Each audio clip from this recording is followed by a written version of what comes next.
आप सभी के हृदय में आत्म रूप से नित्य विद्यमान उस परब्रह्म परमात्मा को मेरा शत शत नमन है, कोटिशः वंदन है। काशी आत्म साक्षात्कार ज्ञान यज्ञ के द्वितीय दिवस के सत्संग में आप सभी का हार्दिक अभिनंदन है। इस काशी आत्म साक्षात्कार ज्ञान यज्ञ का जो आधार ग्रंथ है, जो विषय वस्तु है, वह है मांडुक्य कारिका का वैतथ्य प्रकरण। और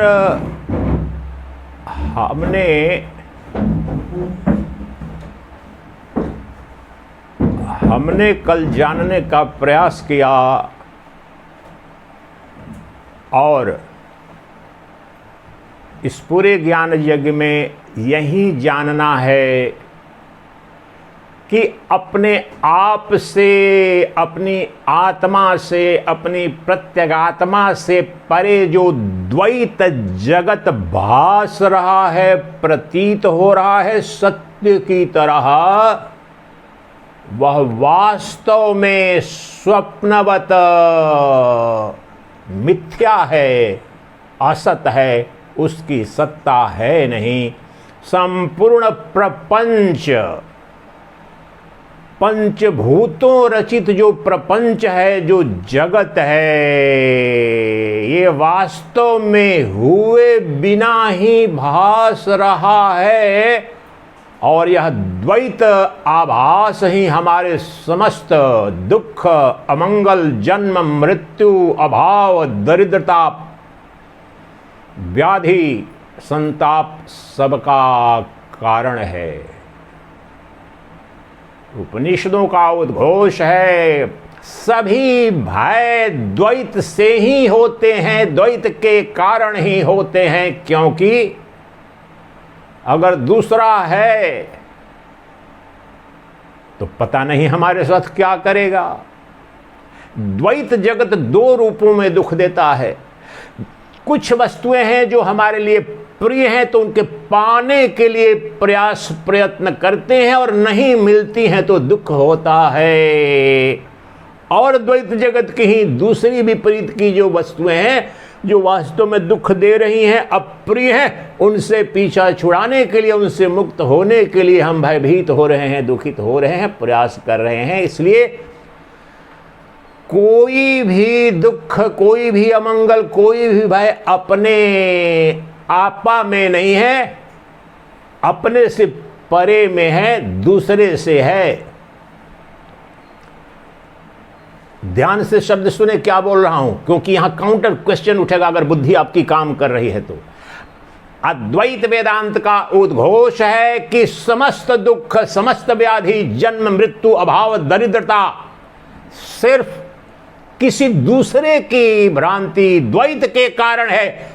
तुम्हारे अपने एक अद्वितीय आत्म चैतन्य में किसी प्रकार के अमंगल की कोई संभावना नहीं, क्योंकि वो शिव है, शिव मूर्ति, शिव मूर्ति, शिव मूर्ति अर्थात मंगल मूर्ति, मंगल मूर्ति, आनंद मूर्ति, चैतन्य मूर्ति, ऐश्वर्य मूर्ति तेरा अपना आपा है। तो महाराज मेरा अपना आपा है तो फिर मेरा ये शरीर दुख देता है, मेरे मन दुख दे रहे हैं, ये कौन है? चलो जगत कह रहे हो तो मैंने समझ लिया जगत मिथ्या है, लेकिन मुझे भूख तो मुझे लगती है, शरीर में व्याधि होती है तो मुझे संताप होता है, ये तो दूसरा नहीं है। महाराज आप जो गलत बोल रहे हो, असत बोल रहे हो, पूर्व पक्षी कहेगा। सिद्धांती वेदांती का उत्तर सुनो। हे महात्मन, आपने पर और अपर, द्वैत और अद्वैत को जाना नहीं, क्योंकि युग युग से आपने अपने शरीर को, जड़ को, साकारवान जो आभासिक माइक सत्ता है, उसको आपने भ्रम बस, भ्रांति बस, अज्ञान बस अपना आपा बना लिया है, मान लिया है। ये न आपका कभी था न कभी है और न आप इसके कभी हो सकते हो। सूरज का और अंधेरे का कभी मिलन हुआ है क्या? जड़ से चेतन का कभी मिश्रण संभव है क्या? असंभव, असंभव, असंभव। इसलिए ये शरीर भी द्वैत जगत ही है। यह है निष्पत्ति वेदांती की। ये प्रपंच का ही अंग है। ये सूक्ष्म शरीर, स्थूल शरीर और कारण शरीर भी। और इसीलिए ये द्वैत प्रपंच का अंग होने के कारण दुख दे रहा है। क्यों दुख दे रहा है? डरते हो मुझे रोग नहीं हो जाए, व्याधि नहीं हो जाए, गर्मी न लग जाए, हीट स्ट्रोक न लग। ये पड़ोसी है, तुम्हें हीट स्ट्रोक, तुम्हें भूख प्यास व्याधि अपने आप के स्वरूप में जो नित्य है, शाश्वत है, सनातन है, असंग है, सच्चिदानंद घन ब्रह्म है, उसका कभी भी किसी से संग हुआ नहीं। पानी से तेल का, घी का मिलन हो नहीं सकता। शायद हो भी जाए कभी, लेकिन शरीर का शरीर से कभी मिलन नहीं हुआ। ब्रह्म का माया से कभी मिलन न हुआ, न होने की कोई संभावना ही। जिस प्रकार से दर्पण अगर सामने रखूं या मोबाइल अभी यहां पर चल रहा है, रिकॉर्डिंग हो रहा है, तो जो बोल रहा हूं भाव भंगिमा, तो प्रतीत हो रहा है कि यहां सच्चिदानंद का शरीर और मुख और सारी इसमें प्रतिबिंबित हो रहे हैं। लेकिन क्या स्वामी सच्चिदानंद के शरीर का ही स्पर्श इस मोबाइल और इस स्क्रीन से हुआ है क्या? बिना हुए ही भास रहा है। इस मोबाइल के अंदर या दर्पण के अंदर सुई की नोक भी प्रविष्ट होने की कोई संभावना नहीं, लेकिन ये पूरा का पूरा शरीर लग रहा है। भावभंगिमा स्पष्ट रूप से दिख रही है कि लग रहा है कि वहां पर है। उसी प्रकार से जो अनंत प्रपंच स्वरूप नाम रूपात्मक जगत है, बिना हुए ही क्या मतलब? न कभी था, न है, न होने की संभावना है। अजातवाद, अद्वैत वेदांत का जो द कॉस्मोलॉजी ऑफ अद्वैत वेदांत है, अजातवाद हुआ ही नहीं। इस जगत का जन्म हुआ ही नहीं है। ब्रह्म ही था, ब्रह्म ही है और ब्रह्म ही रहेगा। लेकिन भ्रांति हो गई है। रज्जु रज्जु थी, रस्सी रस्सी थी, रस्सी है, रस्सी ही रहेगी। उसके स्वभाव में परिवर्तन की कोई संभावना नहीं। वो फुफकार नहीं सकती, वो काट नहीं सकती। लेकिन भ्रांति हो गई उसके स्वरूप के अज्ञान के कारण। सर्प कल्पना हो गई और सर्प से भाग खड़े हुए। वो सर्प कोई और नहीं है, द्वैत जगत वही सर्प है जिससे भाग रहे हो और जिसके लिए भाग रहे हो, जो है ही नहीं। है कौन? अद्वितीय आत्मा, अद्वितीय प्रत्यगात्मा जो एक है, अद्वितीय है।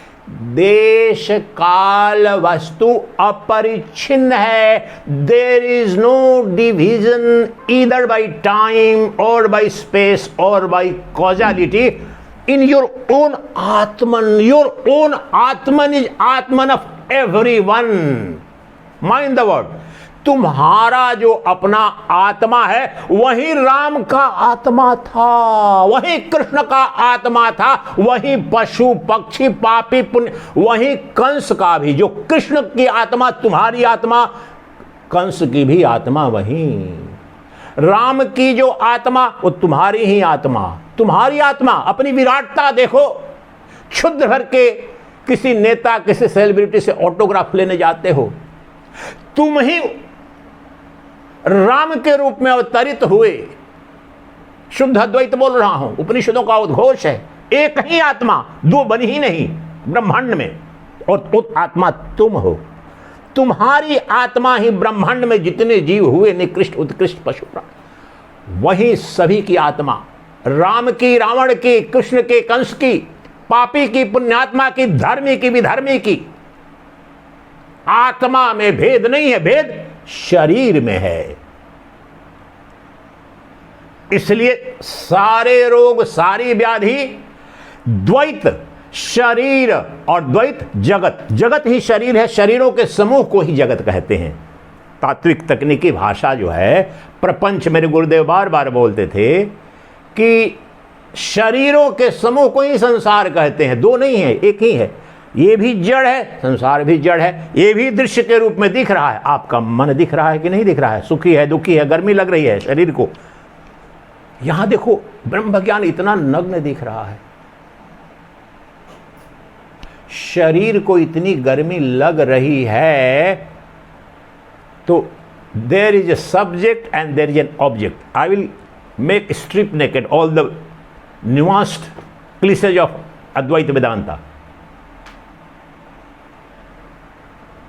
यहां पर मिथ्यात्व जो है, जो हमें वैतथ्य, जो सत्य सा लग रहा है, इसी क्षण गर्मी लग रही है, आसान हो रहा है। मैं बोल रहा था ना कि सो नहीं पाया, ये लगा। वो कौन है जो बोल रहा है गर्मी लग रही है? तो पहली बात, एक कह रहा है कि मुझे नींद नहीं आई, मुझे गर्मी लग रही है, मुझे मच्छर ने काटा। मच्छर ने काटा, this is an object of experience, but who is the experiencer? Thinking ज्यादा करो, कम बोलूंगा, सोचो। ये स्पष्ट हो रहा है कि नहीं? जो कह रहा है कि मुझे गर्मी लग रही है, गर्मी का लगना एक विषय बना, अनुभूति का विषय बना कि नहीं बना? Feeling hot, I am feeling that I am sweating, there is the experience of extra heater and there is experiencer. एक अनुभव करने वाला है और एक अनुभाव्य विषय है ये गर्मी का लगना। समझ में आ रहा है कि नहीं समझ में आ रहा है? ये समझ में आ जाए तो ज्यादा समय नहीं लगेगा। दो है कि कोई भ्रांति है, दो स्पष्ट यहां पर एक अनुभव, और अंग्रेजी में उस शब्द थोड़ा ज्यादा और स्पष्ट है। There is a subject in this, गर्मी का लगना। यहां पर भी लो, ये सबको महसूस हो रहा है ना? इस यहां देखो, ब्रह्म कहां है और माया कहां है? There is a subject and there is an object in this experience. Who is the subject and who is the object? और जो ऑब्जेक्ट है वो माया है, वो भ्रांति है, वो प्रतीति है, वही द्वैत जगत है समस्त। लेकिन द सब्जेक्ट, विषय और विषयी, विषय ऑब्जेक्टिव वर्ल्ड, अनुभूति का विषय, सूक्ष्म स्थूल कुछ भी हो सकता है, लेकिन जो विषय में सब्जेक्ट, हिंदी व्याकरण में पढ़ते थे कर्ता कर्म जो बोलते थे ना, उसी अर्थ में है यहां पर। राम ने रोटी खाई, बचपन में व्याकरण जो पढ़ी वो यहां पर ले आओ। राम, वो सब्जेक्ट कौन है? मुझे गर्मी लग रही है। गर्मी एक विषय, अनुभूति के रूप में शरीर में ताप और कष्ट हो रहा है, वो अनुभव। ये समझिए, यहां पर समझने का बहुत स्पष्ट। जिसको नहीं समझ में आया तो रोकना, मुझे रोक देना यहीं पर। इसके इतर कोई ब्रह्म ज्ञान ही नहीं है, 5 क्षण में घटा दूंगा। मंत्र वंत्र वैसे सब पड़े हुए उनकी। तो जो विषय के रूप में या नाम हो, रूप हो, क्रिया हो या अनुभूति है, वह तो विषय, जो subject and object are bound to be separate, different, they cannot be one and the same. Despite that, we have conflated and got confused that they are one and the same. मुझे गर्मी लग रही है, बोल रहा हूं ना आदमी, मुझे गर्मी लग रही है। अरे मूर्ख, तो गर्मी, जिसे गर्मी की अनुभूति हो रही है, मुझे गर्मी लग रही है, अनुभव करने वाला कौन है? अनुभूति का विषय भी तू ही बना और अनुभव करने वाला भी तू ही बना। अभी व्यवहारिक यहां पर देखो, यहां पर घटना जो घट रही है, जो कह रहा है कि मुझे गर्मी लग रही, तो वह वास्तव में तो देह तादात्म्य किया है, इसलिए अपने को मैं कह रहा है। लेकिन मेरी आंखें वो दीवारों को देख रही, तो दीवारें तो विषय बन गई ना, और देखने वाला मैं हूं। दोनों एक तो नहीं हो सकते हैं ना। इसलिए समस्त आवाज और जगत में मिथ्यात्व पर, जो समस्त प्रपंच रूप ये जगत है, 5 बातें उसमें ध्यान रखिए। सब्जेक्ट और ऑब्जेक्ट जो है, विषय और विषयी, जो द्वैत जगत और मैं अद्वैत आत्मा, यही जानना है ना। मैं अद्वैत आत्मा हूं, अगर अद्वैत आत्मा जान गए तो कुछ करना धरना नहीं, तुम नित्य मुक्त हो। नित्य मुक्त हो, तुम ही परब्रह्म परमात्मा हो, अभी भी हो, जान नहीं रहे हो। तो अब देख कैसे मैं मुक्त हूँ महाराज, बड़ी बड़ी बातें डींगे हाँके जा रहे हो, हालत तो यहाँ खराब हो रही है, भोजन तो मिल नहीं रहा है, शरीर में गर्मी लग रही है, बीमारी हो रही है, व्यवहारिक प्रश्न है। अब यहाँ समझो, हमने युग युग से इस शरीर को अपनी आत्मा मान रखा है। आत्मा का तात्पर्य क्या? अपना सच, अपना आपा। मैं ये शरीर हूं, तभी तो बोला मुझे गर्मी लग रही है। लेकिन जड़ और चेतन के ही ना, चिज्जड़ ग्रंथि, आपने कठोपनिषद में सुना, इसी चिज्जड़ ग्रंथि को खोलना है। और वो मूर्खाधिराज योग वाले में बोलते हैं उस ग्रंथि को ऐसे, अरे ग्रंथि ये बुद्धि की ग्रंथि है, जड़ पर चेतन को आरोपित कर दिया और चेतन पर जड़ को। There is a classic case of mutual superimposition which is not real, it's apparent.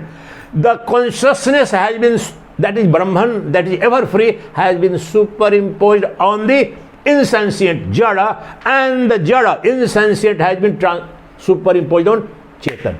यही हुआ, ब्रह्म पर माया आवृत हो गई है और माया पर ब्रह्म आवृत हो गया है, म्यूचुअल सुपर इम्पोजिशन।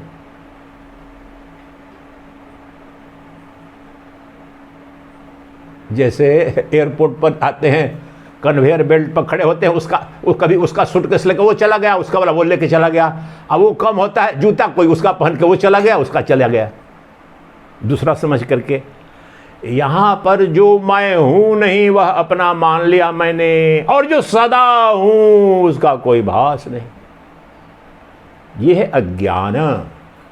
इसलिए शरीर हम अपने आप को मान रहे हैं, तो शरीर है जड़।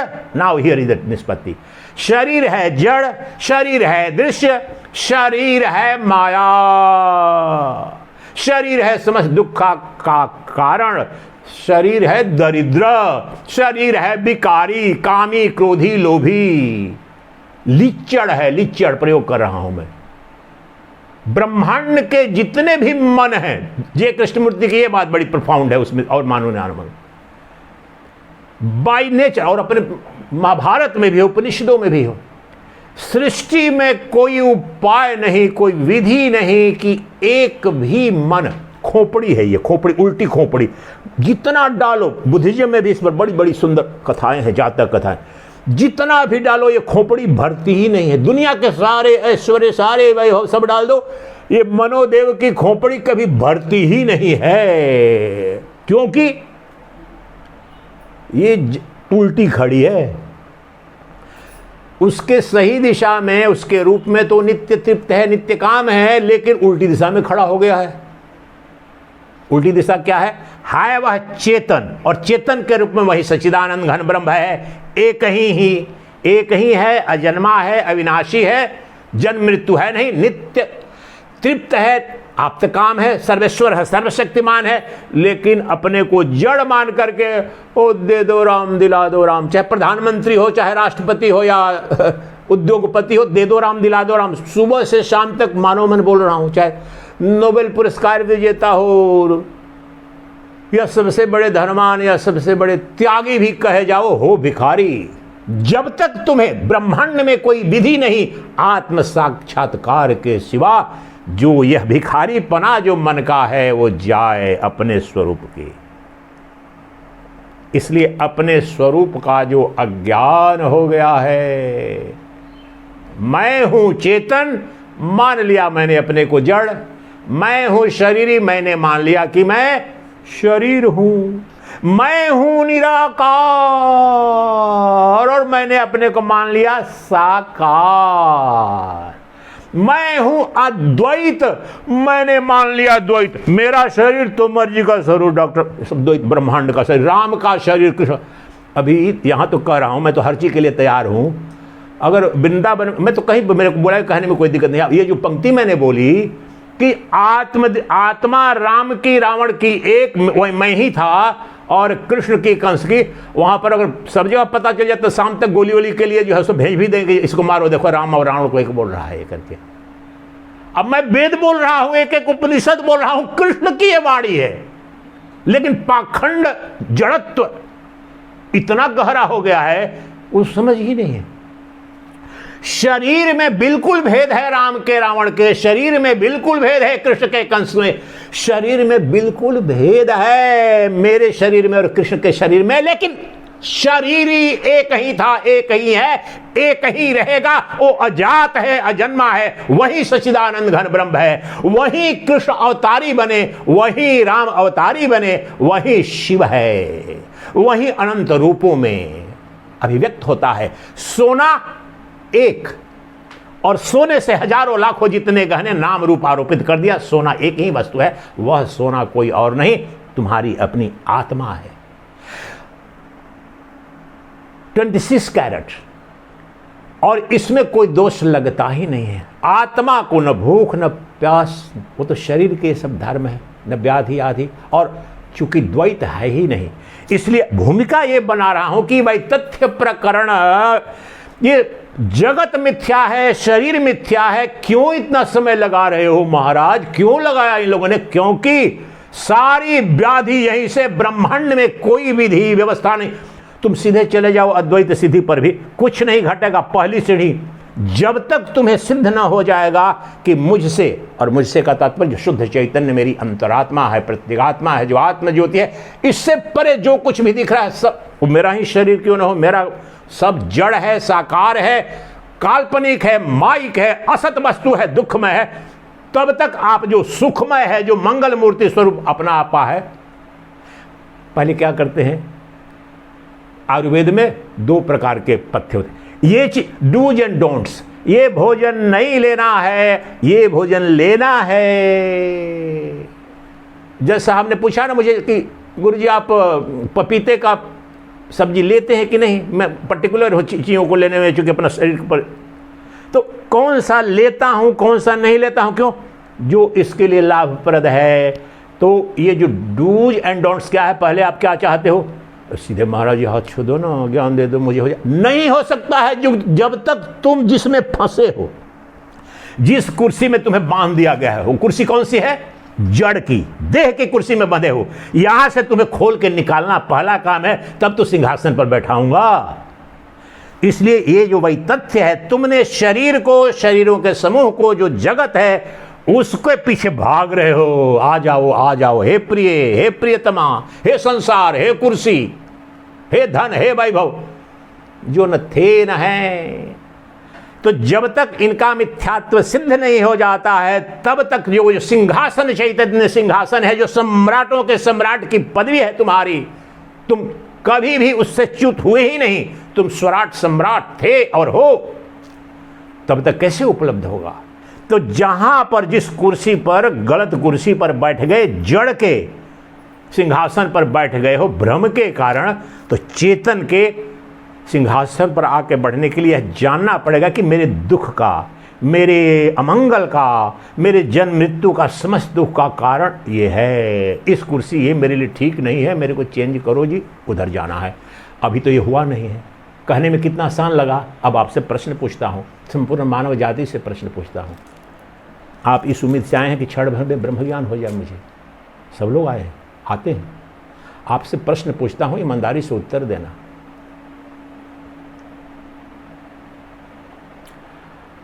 आप खेती जीवन भर करेले की कर रहे हो, खाद पानी करेले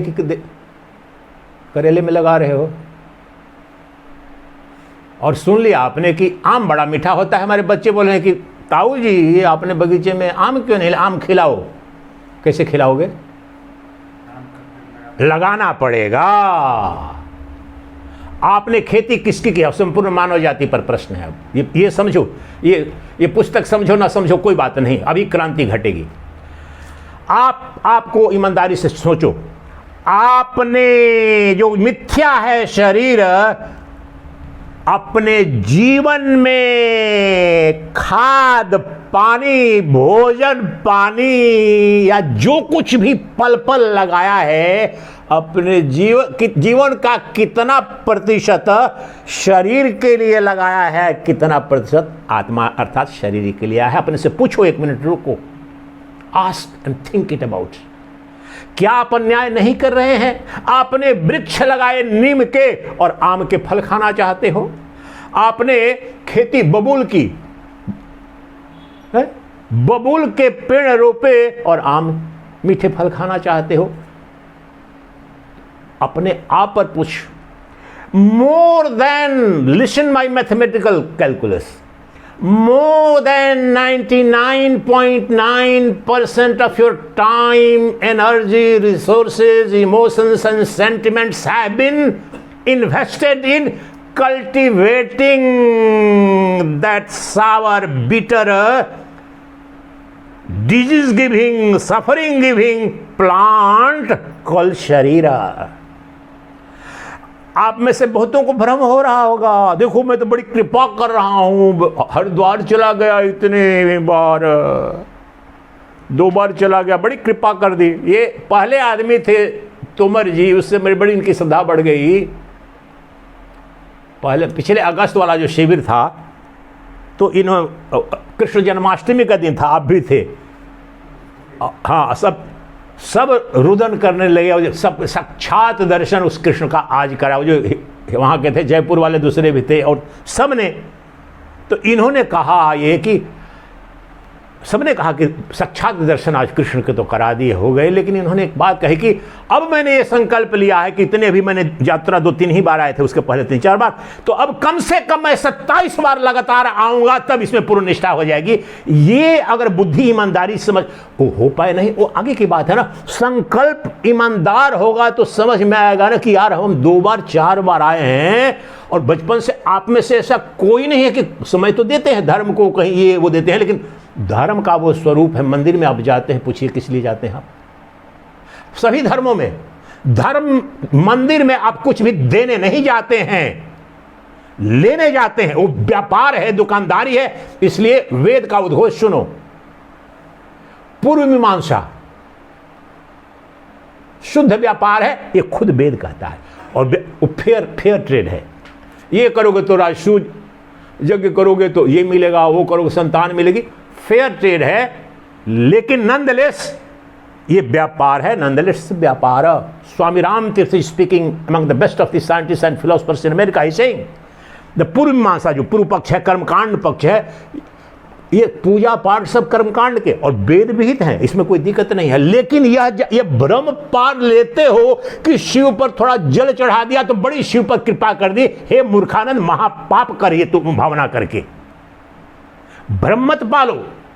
हाँ, ये तुमने अगर गए, आप में से पिछले बार जो कुंभ वाला, जो सबके सब वहां चिल्लाते हैं और भीड़ विशेष बढ़ गई, बोले कि 144 साल में आए हैं, सारे पुण्य पाप ढूंढ जाते हैं, आ गए सारे। बोले कि देखो ये अपना सर्वनाश कर रहा है। मूर्ख, तू मां बोलता है और तुम्हारी मां सब हर लेती है, निश्चित रूप से मां तो हरती है बच्चे की, लेकिन तू अपने मां को अपना रोग देने जा रहा है, पाप देने जा रहा है, दुख देने जा रहा है। तेरे जैसी संतान तो निर्वंश रह जाती। मां गंगा बोल नहीं रही होगी क्या? और कोई तुम्हारा महात्मा आचार्य बोला है, उस जा करके देखो 2019 के भी कुंभ में, तब से मैं जाता, और ये वाले में भी अभी जो हुआ, और यहां जो कोरोना के समय हुआ था उसमें भी पूरे दिन। एक महात्मा ने तुमको बताया, तुम्हारे गुरु ने, जो 5 सितारा है, चार्टर प्लेन से चलता है, कि मां गंगा में पुण्य धोने जाओ, पाप धोने मत जाओ, नहीं तो सर्वनाश हो जाएगा तेरा। और ये सर्वनाश यही हुआ है। ये 1000 वर्ष से जिसके पास अमरत्व का भी ज्ञान था, और एक व्यक्ति ब्रह्म ज्ञानी होगा, ब्रह्मांड के सब सत्ता पर भारी पड़ेगा, तो तुम गुलाम क्यों बन गए? तुम्हारे शिव को क्यों नहीं बचा पाया? तुम सोचते थे कि शिव कहीं और है, वो शिव तुम थे। तुम्हें अपने इस तुच्छ मिट्टी स्वरूप प्राणों की आहुति देकर के बचाना था, और वहीं बाद में फिर हम स्वतंत्र हुए, जो कुछ रिस्टोर हुआ उसी के चलते हुआ। विवेकानंद पटल पर आते हैं तो वहां वेदांत का जब विश्व में जाता है तो नवजागरण मूवमेंट आता है, नहीं हम प्राणों की बलि। खुदीराम बोस 13 वर्ष की अवस्था में, भगत सिंह नौजवान, प्राणों की बलि नहीं, आत्मा हमारी मरती नहीं है। इसका योगदान है, नहीं तो नपुंसक। वाजपेयी जी का यह व्याख्यान है, ये प्रैक्टिकल वेदांत था। ये जो बोल रहा हूं ना, करना तो ये आरएसएस और विश्व हिंदू परिषद के लोगों को चाहिए, लेकिन वो भी ये कर नहीं पाएंगे और नहीं कर रहे हैं। क्या? और वाजपेयी जी की पंक्ति, हर बक्सर का युद्ध, पलासी का युद्ध और बक्सर वाला ईस्ट इंडिया कंपनी जब कब्जा हो गया, तो ये बात बोलती थी, पढ़ाया जाना चाहिए कि जितने लोग जो गोरे थे, जो ब्रिटिशर थे, वो मुट्ठी भर थे, 10-20 थे अधिकारी के रूप में, और उनके सेनानीगण कुछ थे 100-200 इंडियन। देखने वालों की भीड़ हजारों में थी। वाजपेयी जी अपने टोन में बोलते थे कि वहां पर जो हम गुलाम बन गए, जो हिंदू थे जिन पर आक्रमण हो रहा था, वो एक एक रोड़ा मार देते तो वहीं ब्रिटिश साम्राज्य खत्म हो गया होता। लेकिन नपुंसकता का तांडव कर रहे थे, देख रहे थे कि ये वो राजा है, वो राजा है, हमें क्या लेना है अपने ईर्ष्या और अहंकार का। बख्तियारुद्दीन खिलजी नालंदा विश्वविद्यालय को जलाया, और अभी भी जाके देखो वहां पर 6 महीना जलता है। 20 घुड़सवार गुंडों के साथ केवल आया था, और खैबर पास से अफगानिस्तान होते हुए आपके कोई राज सत्ता के पास सैनिक नहीं थे रोकने वाले। तुम नपुंसक हो चुके थे, पाखंडी हो चुके थे ईर्ष्या द्वेष के कारण कि अगले वाले को जलाएगा। ये प्रैक्टिकल वेदांत बता रहा हूं। नपुंसक के लिए, व्यवहारिक जीवन में नपुंसक है, उसके लिए वेदांत नहीं है, ये भी बताता हूं। तू इस जीवन में नपुंसक है, नतमस्तक होता है पाखंडियों के पीछे, तू ब्रह्म बनेगा। पाखंड है, तू जा यहां से, हम टिकट दे देंगे फ्लाइट का। तुझे इतना साहस कम से कम नहीं है कि अपने शत्रु से लड़ सके। तुम्हारे मंदिर तोड़े जा रहे हैं, तुम्हारा देश तोड़ा जा रहा है, और अभी भी घटना घट रही है। 1 मिनट 2 मिनट केवल बोलता हूं। तमिलनाडु की असेंबली में जो पहला सेशन हुआ, और वहां पर खुलेआम उसने बोला, वो तो बोलता है, वो महत्वपूर्ण बात नहीं है, लेकिन वहां पर जो एमएलए, जिस किसी भी पार्टी के, कितने हिंदू एमएलए थे वहां पर, एक ने आवाज उठाई, प्रतिरोध किया। कोई भी क्रिश्चियन और कोई भी मुस्लिम बर्दाश्त नहीं करेगा, अकेला भी रहेगा, कम से कम अपनी आवाज तो उठाएगा। ये हमारा नपुंसकत्व है। आत्मा बहुत विराट, आत्मा जान पाएंगे आप तो। अपने जो क्षुद्र व्यापार होते हैं, अपनी मां को ठग रहे हो, गंगा मां का उदाहरण, अपने तो महादेव को ठग रहे हो, शिव को ठग रहे हो, राम को ठग रहे हो। तो राम चले गए। अब उसके लिए थोड़ा थोड़ा जब जागरण हुआ तो आए, लेकिन समझो, राम जो तुम तय करोगे कि राम का स्वरूप क्या होगा, अब तुमने मान लिया। अब बोलते हैं ना, शिव ने क्यों बचा नहीं लिया, कृष्ण ने क्यों नहीं अपना मथुरा बचा लिया। अरे मूर्ख, यही तो पाखंड घटा। वो शिव तुम्हारे अंदर बैठा है, तुम्हें वहां सैनिक के रूप में या हिंदू भक्त के रूप में प्राणों की आहुति देनी थी, अजरा हमारा, और तूने सोच लिया वो शिव बचा लेंगे, इसीलिए तुम्हारा पतन हुआ। और जब तक, और अमेरिका में उस समय बोल रहे हैं, रामतीर्थ बोल रहे हैं, वास्तव में वो लोग बोले कि आपका बोलते हुए वेदांत सर्वश्रेष्ठ दर्शन है, फिर भी आप गुलाम 1000 वर्ष से क्यों हो? This is very fundamental question and best scientist are asking Ramtirtha, और his answer is better. Bharat के बच्चे को पढ़ाया जाना चाहिए। बस प्रोफेसर ऑफ मैथमेटिक्स, त्याग करके आ बच्चे। बोला, ओ अमेरिकन्स लिसन, तुम जो बात कह रहे हो वो बात सही है, लेकिन मैं कह रहा हूं कि वेदांत जहां पर होगा, ऐश्वर्य होगा, अजय होगा, वैभव होगा, वो शाश्वत सनातन सत्य है। बोले कैसे सिद्ध करो? बोला ये उत्तर जानो, अपने बच्चों को बताओ।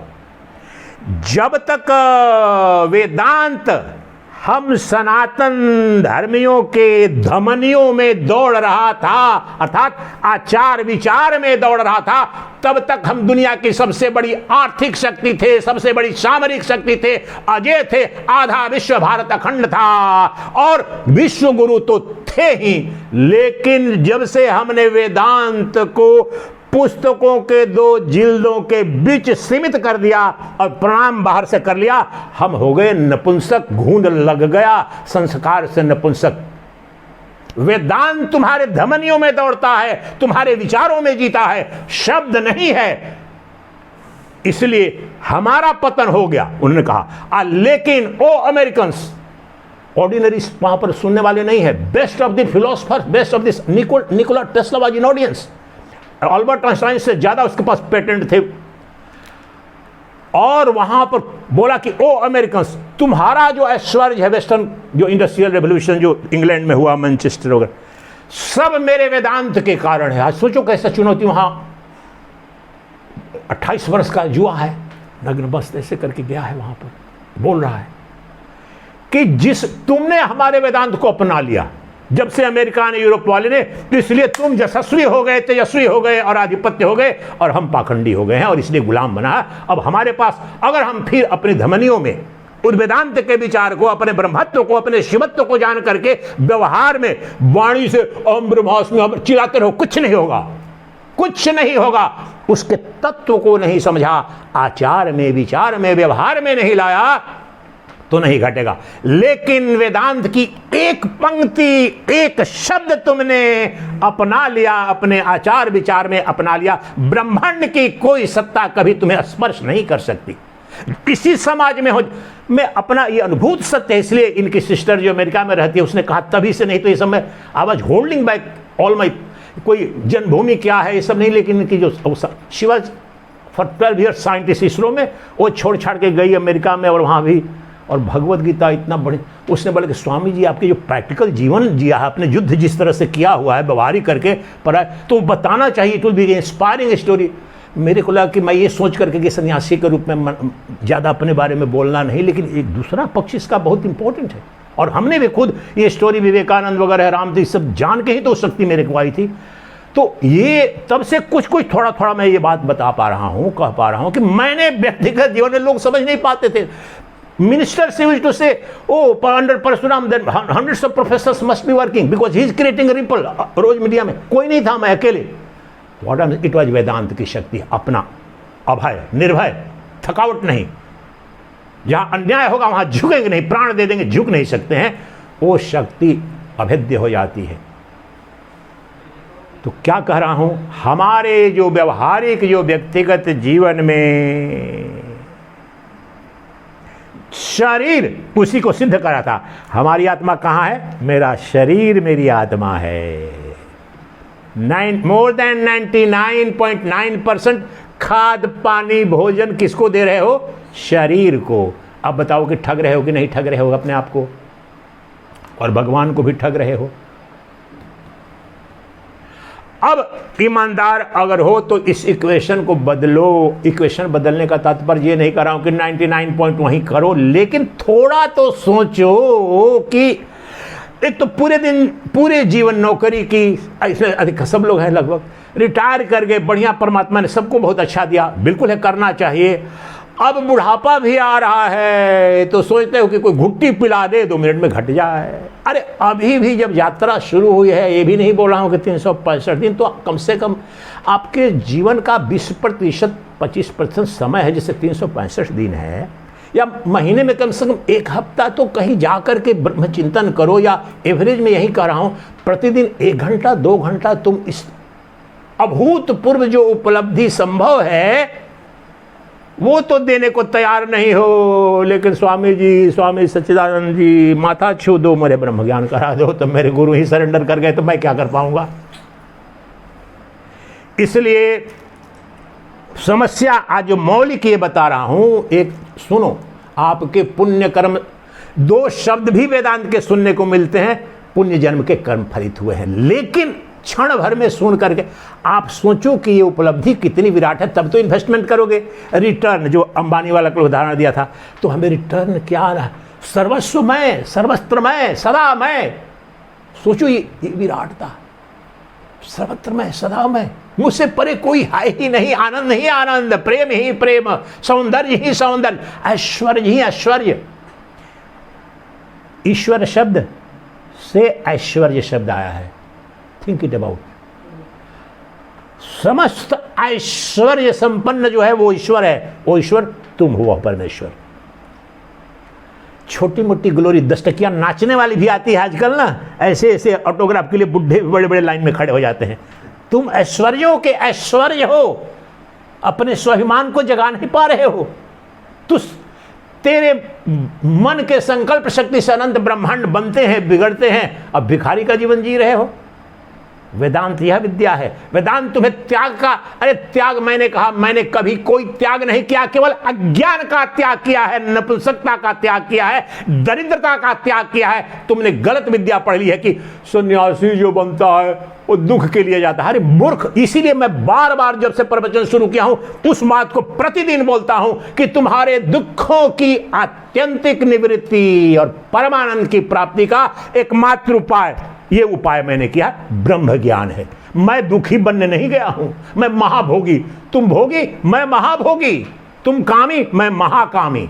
तुम लालची, मैं महालालची। ये है मेरा ब्रह्म ज्ञान, ये मेरी ब्रह्म विद्या।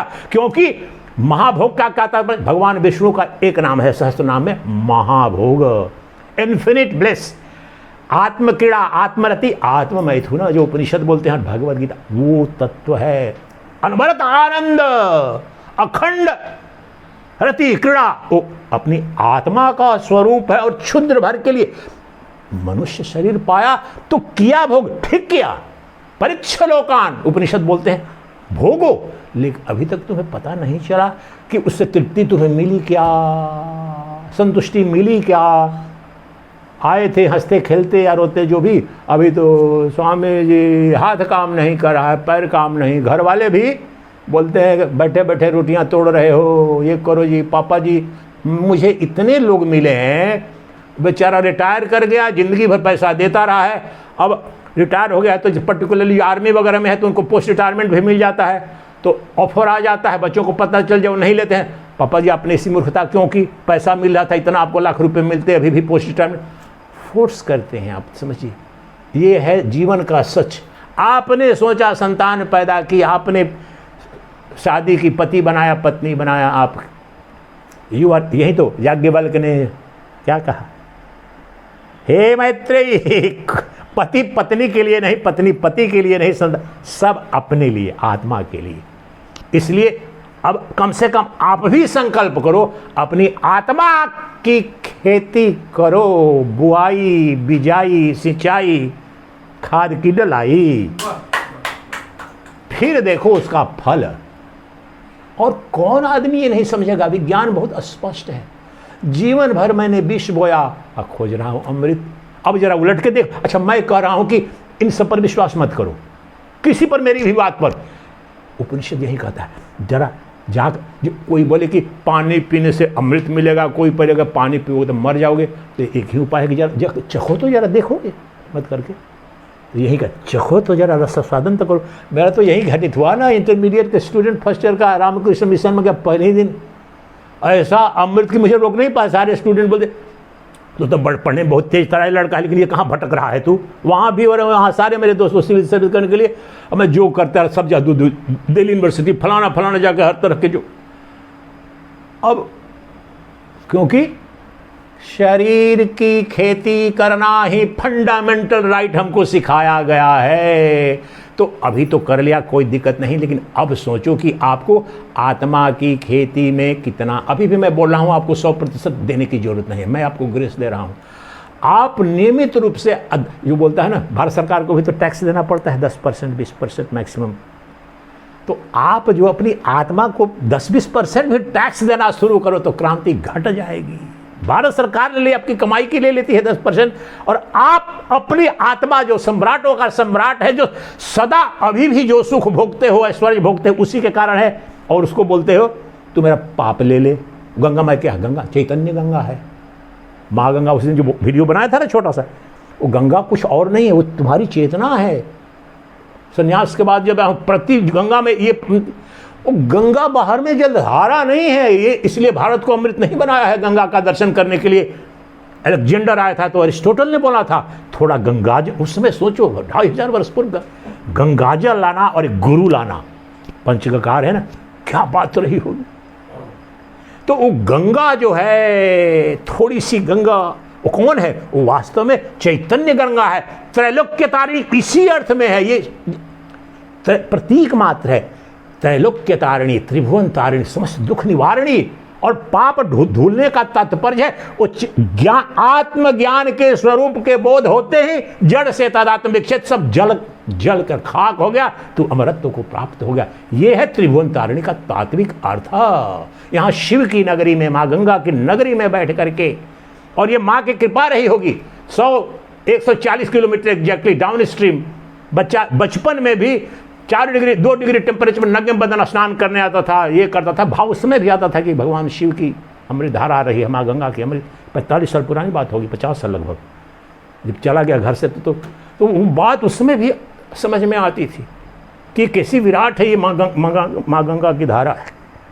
बगल में यहाँ पर भागी भगवान शिव का ये है। तो वह अमरत्व का जो विज्ञान, जो ब्रह्मांड में किसी दर्शन के पास नहीं, विश्व की किसी संस्कृति में नहीं, कल्पना भी नहीं, यह सोच करके आश्चर्य में पड़ जाते हैं, हजारों वर्षों से चले आते हैं। वह अमरत्व का विज्ञान आपको युग युग से उपलब्ध है। लेकिन हम तो बोलते हैं ना बाबा, ना बाबा। वो जो हम जाते थे गरीबी पर रिसर्च करने पूरे भारत भर में, आदिवासी इलाके, दलित, तो उनको बोल दो कि तुम कोई डरो मत, तुम चेयर पर बैठ जाओ, वो बैठ ही नहीं सकता, डरा हुआ है इतना। नहीं साहब, हम तो नीचे ही हैं, हम तो नीचे ही हैं करके वैसे डरे हुए हो, हिंसा का भाव आया हुआ है। अरे बहुत सारे लोग देखो बड़े भक्त बोलो कि हम, अरे नहीं महाराज, हम क्या इतनी बड़ी बात है हम। अरे मैं कहूँ न कहूँ, समस्त वेद जिसका गायन कर रहे हैं वो तू है, वो तू है। तुझसे परे, तुझसे भिन्न, तुझसे श्रेष्ठ न कुछ था, न है, न होगा। तू सर्वस्व है, तू सर्वत्र है, तू सर्वदा है।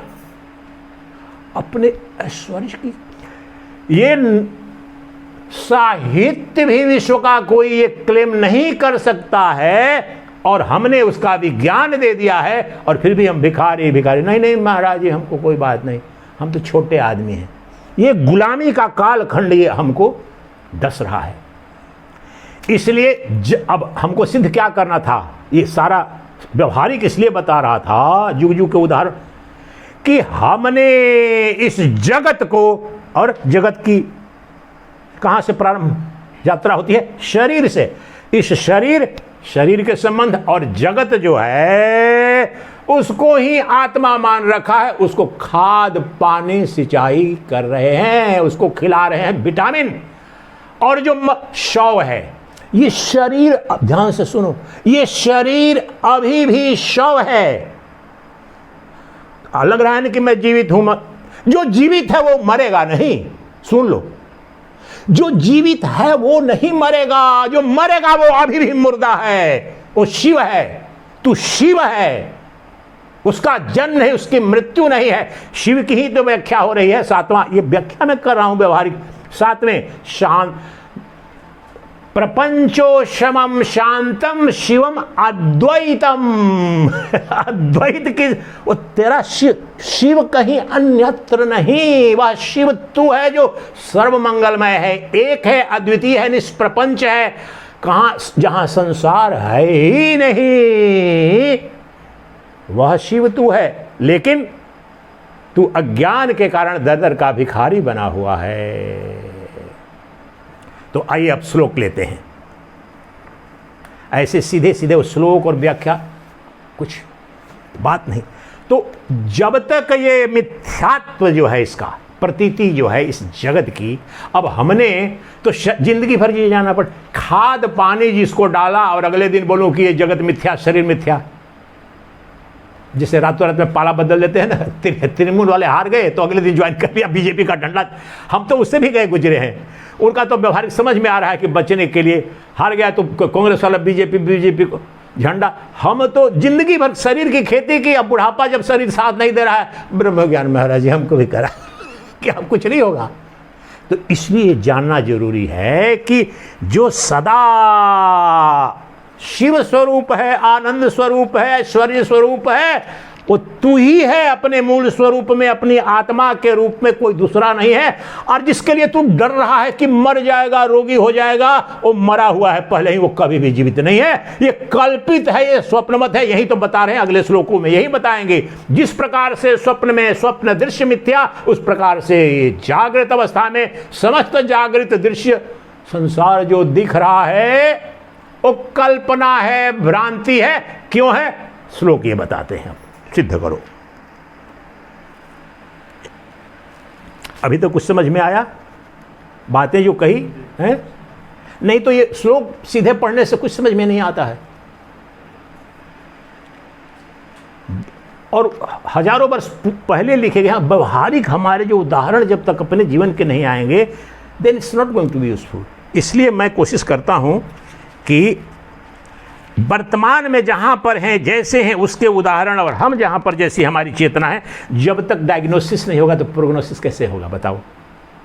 और हम डायग्नोसिस, महाराज जी कोई बात नहीं, आपके चरणों में हूं, मेरे को बचा लो। आई एम टेलिंग यू, नाम नहीं लूंगा, ऋषि के सरदार में बड़े अच्छे संत हैं, बड़े आश्रम, बड़े बड़े महात्मा, अधिकांश उनके शिष्यों ने बताया, शिष्य दीक्षा देते हैं तो यही बोलता है, चिंता मत कर, तू मेरी सेवा करना, मैं खड़ा रहूंगा ना, तू मरेगा तो। इससे बड़ा पाखंड और विधर्म तो न मुस्लिम आक्रांताओं ने भी नहीं। तुम दिखा दो मुझे किसी भी एक पुराणों में भी दिखा दो, वेद में। महापाप, तेरा कर्म तुम्हारी मुक्ति तय करता है, तुम्हारा ज्ञान तुम्हारी मुक्ति तय करता है। गुरु कृपा उस व्यवहार, उस ज्ञान से जिससे मुक्ति होता है, उसका साधन है, उसके कहने से वो खुद मुक्त हुआ है। कोई मुक्ति का कहरा भी जानेगा वैसा पाखंड करेगा कोई गुरु क्या? अधिकांश जगह लेकिन ये हो रहा। बेटा चिंता मत कर, मुझे तो दान देता रह, मैं रहूंगा ना, खड़ा रहूंगा, प्रमाण दूंगा। कोई वेदांत का उद्घोष है, कोई नहीं, ब्रह्मा विष्णु महेश भी तुम्हारे गुरु हो जाएं, कुछ नहीं करा पाएंगे, क्योंकि बीमारी तुझे हुई है, औषधि तुम्हें लेनी है। कौन सी बीमारी? अपने से परे जगत को सत्य मान लिया और अपने से परे शरीर को सत्य मान लिया। पड़ोसी है, पड़ोसी का आधार कार्ड अपने पर ला लिया है, उसको जला के फेंक दो, अपना आधार कार्ड बना रहा हूं, 7 दिन में बन के तैयार हो जाएगा। शाश्वत सनातन अमृतत्व का जो आधार कार्ड है, मिस्टेकन आइडेंटिटी। तो कल हमने लिया था, तीन ही कल ले पाए थे। वास्तव में सारांश जो हमने बताया है ना, इन सबों का सारांश आपको मूल में बता दिया, अब श्लोक के माध्यम से बता देते हैं। चौथे से 2 ही लिया था, तीसरा ले लेते हैं। अब क्या बताते हैं? क्या बताते हैं कि ये जो अपने से बाहर जो जगत है वो वही तथ्य है, अर्थात भ्रांति है, मिथ्या है। क्यों है? कल ही बताया कि स्वप्न तो सब जानते हैं, मूर्ख भी जानते हैं कि स्वप्न स्वप्न होता है, लेकिन यहां पर इनका पर्पस है क्या है कि जिन तर्कों, जिन कारणों, जिन हेतुओं से, यहां पर शब्द प्रयोग हेतु, रीजन, जिस तर्क के कारण स्वप्न दृश्य मिथ्या कहा जाता है, उन्हीं कारणों से ये जागृत दृश्य भी मिथ्यात्व सिद्ध हो जाएगा। ये प्रयोजन है। और अब बताते हैं तीसरा, देखिए। अभावश्च रथादीनां श्रूयते न्यायपूर्वकं वै तथ्यं तेन वै प्राप्तं स्वप्न आहुः प्रकाशितम्। श्रुति भी स्वप्न दृष्ट रथादि अभाव युक्ति पूर्वक सुना गया है, अतः उपर्युक्त युक्ति से यानी तर्क से सिद्ध हुए मिथ्यात्व को ही स्वप्न में स्पष्ट बतलाते हैं। ये वास्तव में ये बृहदारण्यक उपनिषद का साइटेशन 4310, जिसमें वहां पर बताते हैं ऋषि कि देखो जिस प्रकार से स्वप्न में तुम जाते हो तो स्वप्न में देखते हो कि रथ है, रथ पर चलने के लिए वो सड़क है, फिर घोड़ा है, फिर रथी है, और जो दृश्य दिखते हैं जब जग जाते हैं सारे के सारे, उनमें से कुछ भी बच पाता है क्या? जग जाने के बाद सब मिथ्यात्व सिद्ध हो जाता है। ये तर्क यहां पर इसको बता रहे हैं कि उपनिषदों ने भी, ध्यान दीजिए, very subtle point, very sharp point,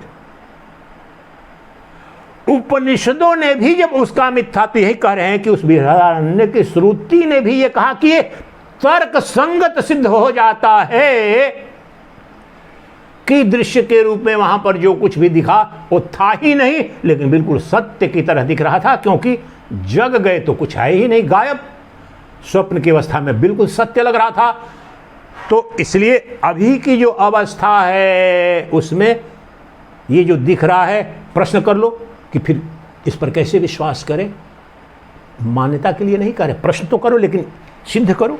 स्वप्न में अगर मुझे स्वप्न के समय में लगा आपको असत्य की ये जो दिख रहा है पापी या पुण्यात्मा, स्वप्न टूटने के बाद लगता है, तो ये अभी जो गोस्वामी जी तुलसीदास वाली मोह निशा सब सोवनहारा, सब सोए हैं, मोह निद्रा में सोए हैं। इसलिए ये जगत जो जागृत अवस्था में भी सच लिख रहा है वो मोह, मोह मीन्स इल्यूजन, इसका भाई तथ्य प्रकट है, मोहित हो गए हो, भ्रमित हो गए हो, उसके कारण सत्य लग रहा है। तो ये वास्तव में श्रुति के उस बृहदारण्य के श्रुति को वहां पर प्रस्तुत किया है, इसलिए कि वो तर्क से सिद्ध है। अब आगे बढ़, अब हम 29 श्लोक हैं, उसमें से चुनाव मैंने किया कि किन किन श्लोकों पर बहुत ही स्पष्ट, बहुत ही महत्वपूर्ण है, कुछ कुछ ऑब्जेक्ट छोड़ते जाऊंगा जिनके पास अब पढ़ोगे समय नष्ट होगा। लेकिन हमारे पास ये वैतथ्य प्रकरण भी कम से कम अखंडानंद का 2 महीने का प्रवचन वैतथ्य पर केवल 3000, तो एक हफ्ते में फिर भी मैंने कि how to give the best return with minimum investment. मेरा पर्पस ये है कि भाई टाइम एनर्जी जितना इन्वेस्ट कर रहे हैं तो उसमें बेस्ट रिटर्न हम तो कोशिश करें, इसलिए जहाँ जहाँ बहुत महत्वपूर्ण है नोट किया हूँ, अलग अलग रखा हूँ, वो बताते जाता हूँ आपको। तो अगला ये लेते हैं, अंतस्थानातु भेदानाम तस्मात् जागरिते अस्मृतम यथा तत्र तथा स्वप्ने संवृतत्वेन भिद्यते। इसी से, अब यहाँ पर यही निष्पत्ति दे रहे हैं, इसी से, इसी के कारण स्वप्न में तो सत्य लग रहा था, जगते हुए असत्य हो गया, तो करें इसी से जागृत अवस्था में भी पदार्थों का मिथ्यात्व है। फोड़ दिया बम। जागृत अवस्था में भी जो जगत दृश्य के रूप में यानी तुझसे परे दिख रहा है वो मिथ्या है। अब इतना बड़ा उद्घोष कर दिया लेकिन पल्ले नहीं पड़ेगा। और शंकराचार्य आएंगे, आपको बच्चा डर मत, ये तो उनके मूल सूत्र किनके हैं? गौड़पादाचार्य के हैं। अब और अगले भी 2 जगह ऐसे सीधा उद्घोष करते हैं, लेकिन आदि शंकराचार्य भाष्य उसका करके बताते हैं कि ये इस तरह से। तो यह कह रहे हैं कि ये तो सिद्ध हो गया, वहाँ भी सिद्ध हो गया कि वहाँ पर दिखता है, सत्य बिल्कुल लगता है, तो अभी क्या गारंटी है कि तुम्हें ये अभी संदेह नहीं कर रहे हो? कैसे सिद्ध होता है कि ये सत्य है? तो इसी से इस प्रकार जागृत में भी होते हैं। यहाँ पर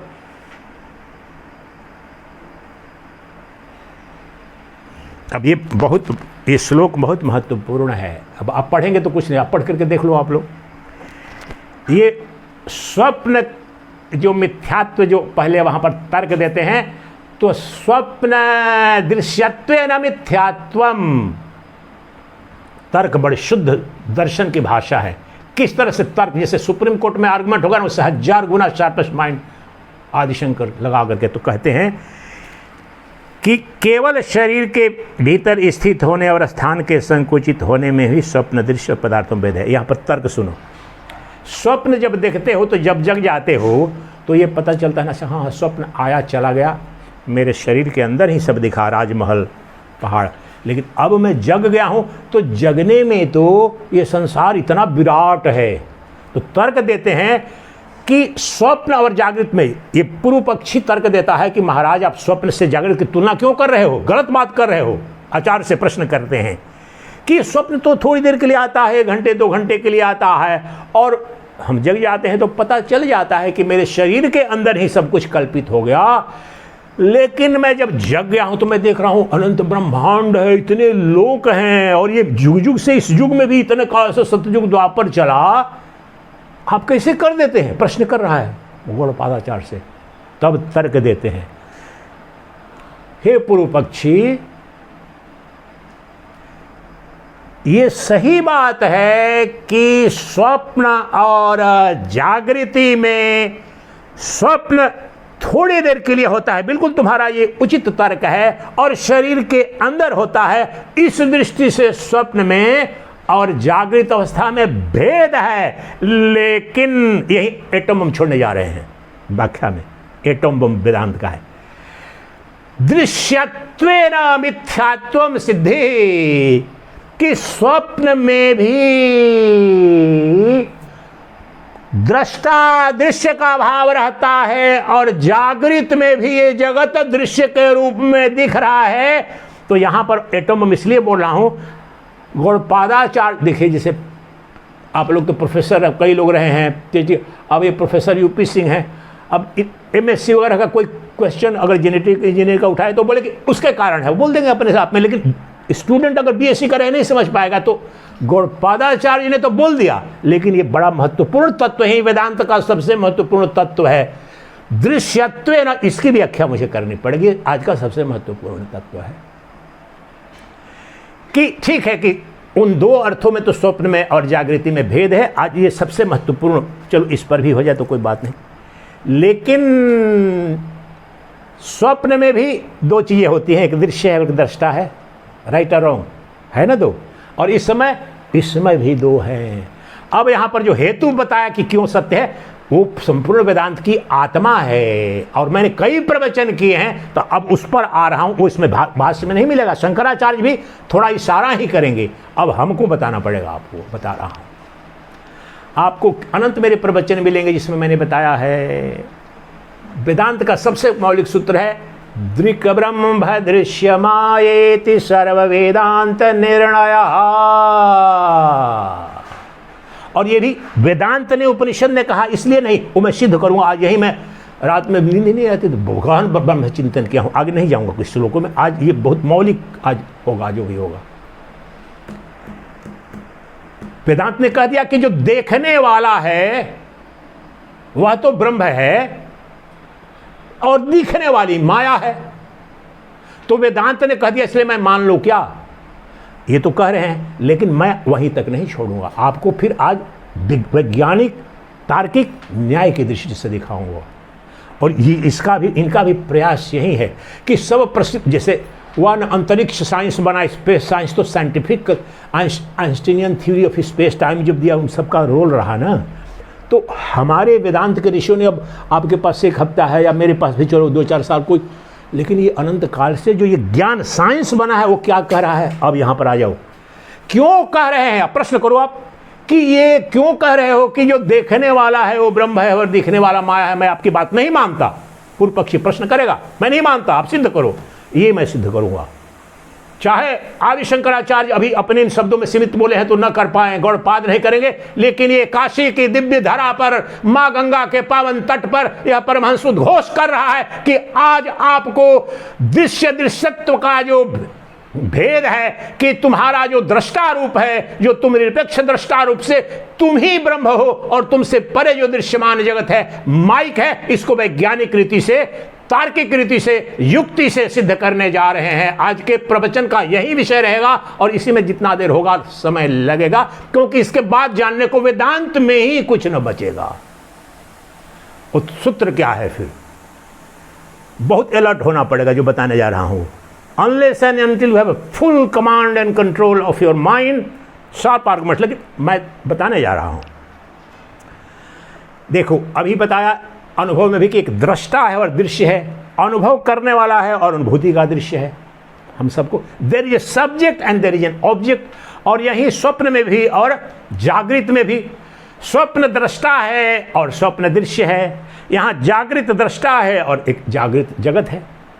तो एक सूत्र बता रहा हूँ आपको स्वप्न के बारे में, बड़ा गहन शब्द है, समझ में नहीं आएगा आपको। आप जब जग जाते हो, स्वप्न टूट जाता है, तो अपने को ये बताओ, अपने को तुम स्वप्न पुरुष मानते हो कि स्वप्न दृष्टा मानते हो? प्रश्न सुनो पहले, ये संस्कृत के शब्द हैं, स्वप्न पुरुष। वहां पर जब तक ये गुत्थी नहीं सुलझेगी समझ में नहीं। हम जग जाते हैं, जब साहब सुबह में उठ गए, स्वप्न देखा, तो सोचते कि अच्छा मैं ही वहाँ चला गया, ये देखा, वो दृश्य देखा।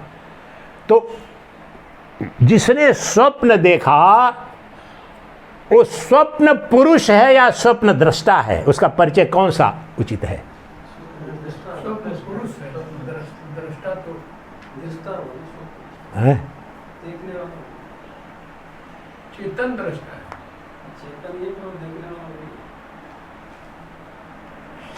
अर्थ भी दोनों का बताता हूं, तब फिर निर्णय लेना।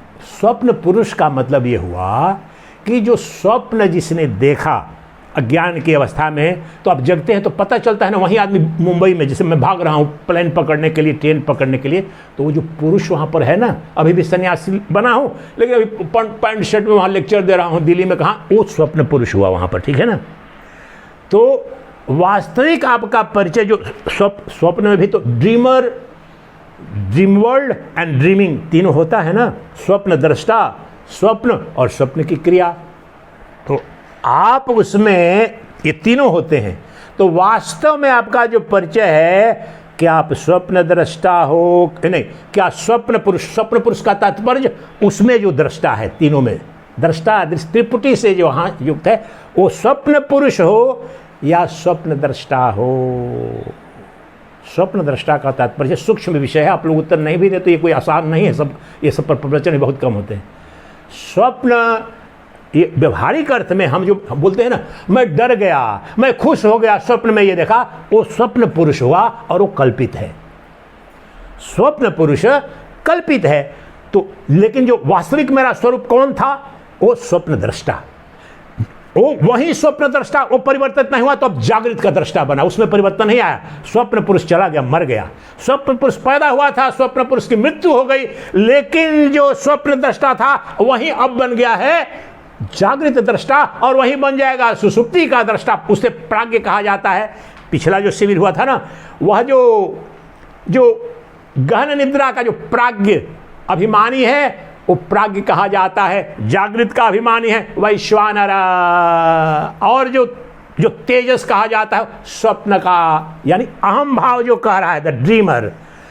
तो अगर अपने को सब लोग अज्ञान में हर व्यक्ति अपने को स्वप्न पुरुष ही मानता है, और वो अज्ञान के कारण मानता है। वो पुरुष मर गया, पुरुष पैदा हुआ, गोवा चला गया था, दृश्य देखा, सुबह मर गया स्वप्न टूटते ही, लेकिन स्वप्न दृष्टा न पैदा हुआ, क्योंकि स्वप्न दृश्य उसके अंदर पैदा हुआ, और ये जागृत दृश्य भी उसके अंदर पैदा और मरेगा।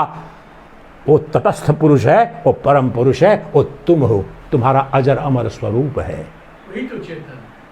हाँ, चेतन है, लेकिन यहाँ शब्दों का खेल आप समझिए। चेतन ही ब्रह्म के रूप में शुद्ध चैतन्य है, वही शुद्ध चैतन्य स्वप्न दृष्टा उस अर्थ में। तो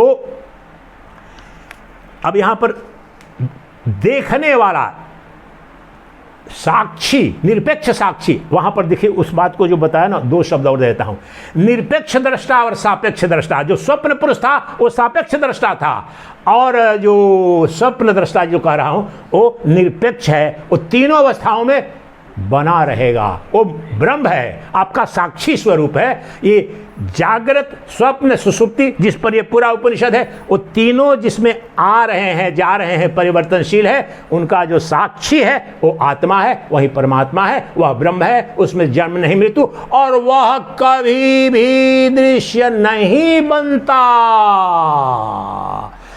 स्वप्न, जागृत, सुषुप्ति तीनों को देखने जानने वाला कौन है? पिछले प्रवचन में भी आप लोग आए थे। आत्मा चेतन। हाँ, एक सेकंड। हाँ, किसने बोला तुरी? जय हो, इनके लिए ताली बजाओ। तकनीकी भाषा ये हुई कि ये वेदांत, ये पूरा जो मांडुक्य उपनिषद है, 4 बोलते हैं, स्व आत्मा चतुष्पाद। तो स्वप्न, जागृत, सुषुप्ति 3 पाद हो गए, 3 अवस्थाएं हो गई, और चतुर्था अवस्था भी बोलते हैं कि वो तुरी अवस्था। और वास्तव में मान लेते हैं, अच्छा चलो, स्वप्न में नहीं ब्रह्म नहीं, जागृत में ब्रह्म नहीं, और गहन निद्रा में नहीं, तो ये चौथी अवस्था तुरी में है। इन तीनों से अलग है तुरी क्या?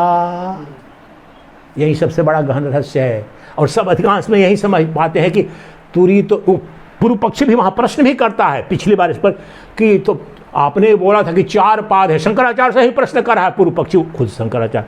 तो आपने स्पष्ट बोला कि 4 अंग हैं इस आत्मा के, तो चौथा दिखाओ ना। तो वहां बोलता है नहीं, जिस प्रकार से गाय के 4 पर हैं वो 4 पाद वाला नहीं है। और वह कौन है? ये जो चौथा जो तुरी है, जो तुम्हारी आत्मा है, जो सदवस्तु है, जो साक्षी है, वही सदवस्तु है इन तीनों में, वही अधिष्ठान है, वही स्वप्न, जागृत, सुषुप्ति के रूप में दिख रहा है। अभी यही इसी अवस्था ही में ही ब्रह्म साक्षी के रूप में है, स्वप्न में भी साक्षी के रूप में है, वही तुरीय है। तुरीय के लिए आंख बंद करके समाधि में, वो उपनिषद की विद्या नहीं है, वो योग में जाओ, नौटंकी, हजारों वर्ष की समाधि लगाओगे, कुछ नहीं घटेगा। अभी यही तीनों अवस्थाओं में सुख दुख अच्छे बुरे अनुभूतियों का जो एक अद्वितीय कूटस्थ चैतन्य जो साक्षी है, वही तुरीय है, इन तीनों से अलग तुरीय नहीं है। उदाहरण, एक मैंने रख दिया आधा किलो का हार, 200 ग्राम का कंगन, 100 ग्राम की अंगूठी रख दी हमने, लाओ सब मेरे को दक्षिणा दो, ब्रह्म ज्ञान दिया, 3 माताओं ने, महारानियों ने दे दिया। क्या लाए? ये तो तुम हार लाए हो, ये तुम लाए कंगन लाए हो, तुम अंगूठी, ये बेकार है, ले जाओ। मैंने तो सोना मांगा था, सोना देना था ना तुम्हें। गुरु अगर कहे कि मुझे तो सोना देना था, तब वो अगर ज्ञानी होगी तब बोलेगी, अरे महाराज, इस कंगन से परे सोना नाम की, इन तीनों के तीनों सोना ही है। ये पदार्थ रूप में सोना से अतिरिक्त अभी कंगन के रूप में, अंगूठी के रूप में, और जिस रूप में हार के रूप में, ना कंगन नाम की यहां कोई वस्तु है क्या? तो चलो आप मेरे को कंगन वापस कर दो, अंगूठी वापस कर दो, ये सब वापस कर दो, सोना आप ले लो महाराज जी, सब सोना मैंने आपको दे दिया। इससे अलग अगर हो तो,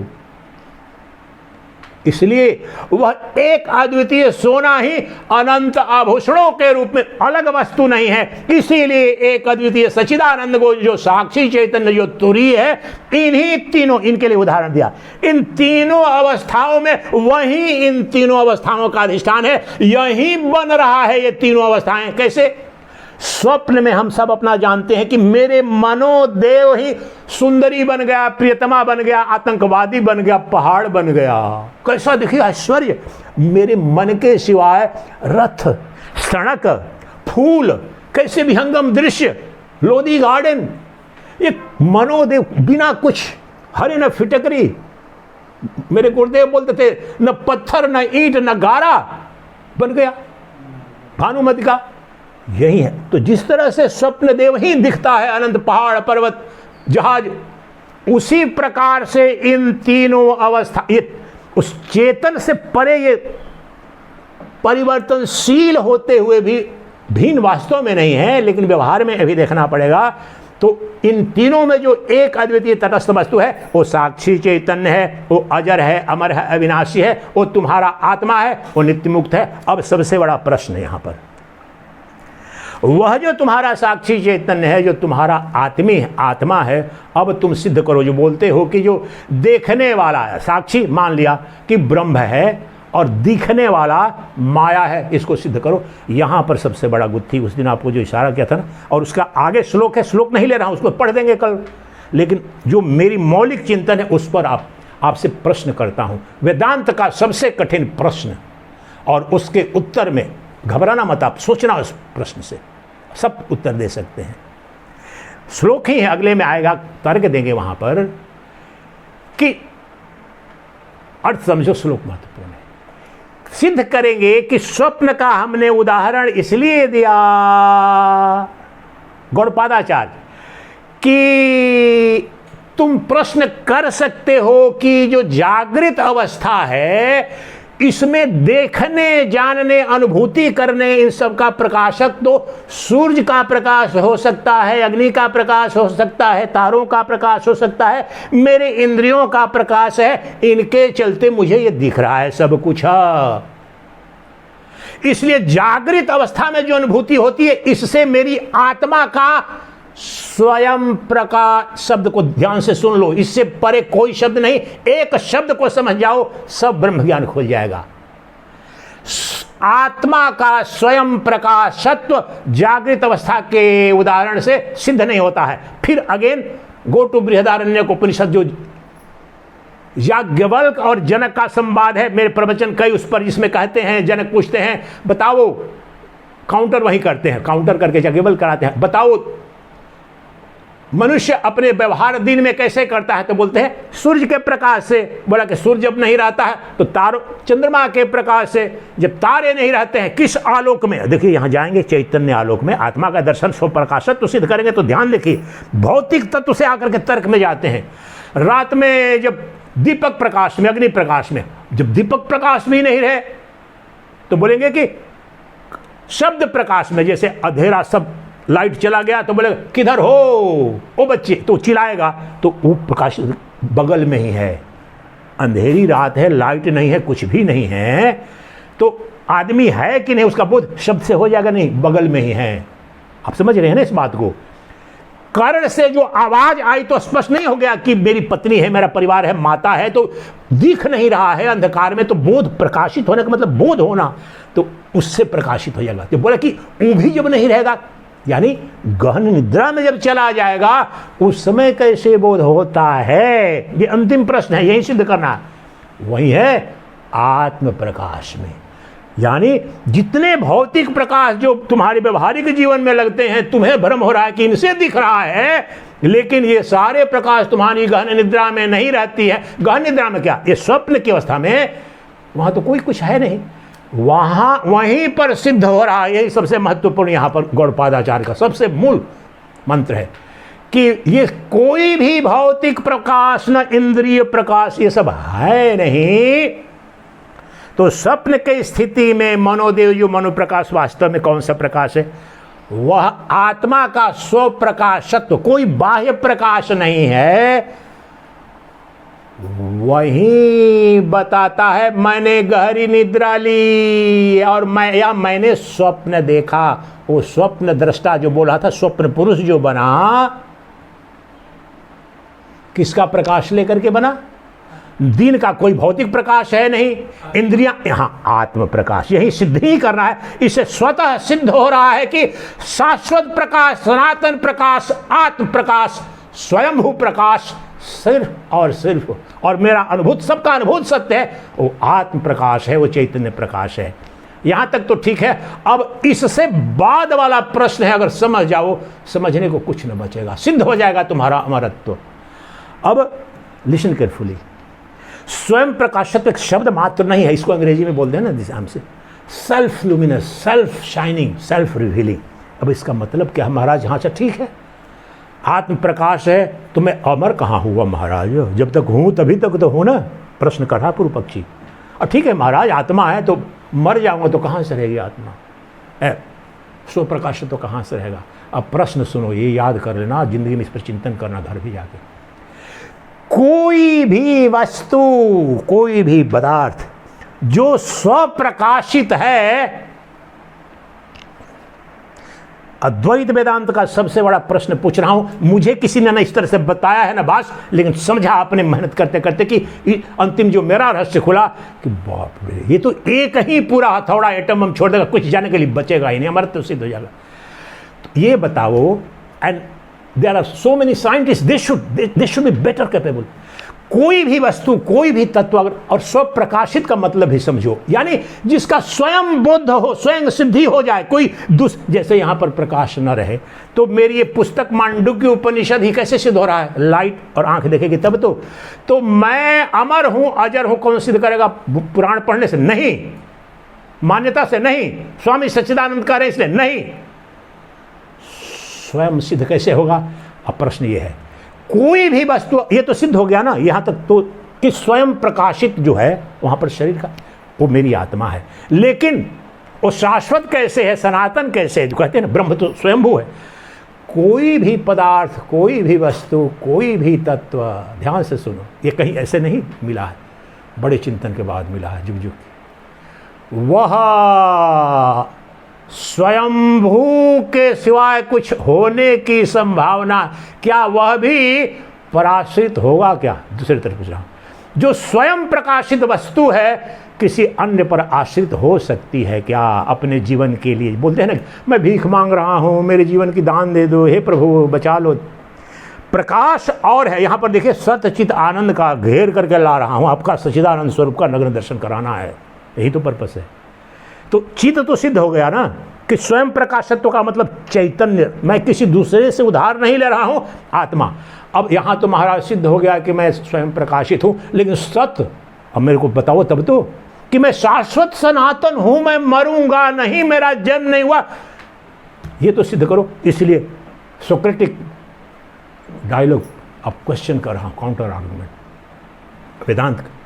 ये बताओ, कोई भी पदार्थ, और साइंटिफिक जो माइंड होगा वो तुरंत उसको खुल जाएगा, कोई भी वस्तु जो स्वप्रकाशित होगी, self shining, self revealing, self effulgent, can it depend and need it depend for its existence on anyone else, and can its existence be ever eliminated, can it be killed, can it be destroyed? Think it, बोलो मत, जवाब मत दो, एक minute सोचो, मैं प्रश्न बोल रहा हूं, सोचो, उसके बाद कुछ बचेगा नहीं। जो अपना आपा हमारा स्वयं प्रकाश स्वरूप है, चैतन्य प्रकाश है, ये सिद्ध हुआ, नहीं कुछ भी रहता है उस समय भी उसी चैतन्य प्रकाश से। गहन निद्रा में भी देखते हैं कि हमने सोया, और स्वप्न को देखते हैं किसी प्रकाश के बगैर दुनिया में जाके देख लेते हैं, स्वयं प्रकाशित मैं ही मात्र होता। लेकिन प्रश्न यहां पर है, तो मैं स्वयं प्रकाश हूं, तो फिर भी मैं शाश्वत सनातन सत्ता कैसे सिद्ध होता है?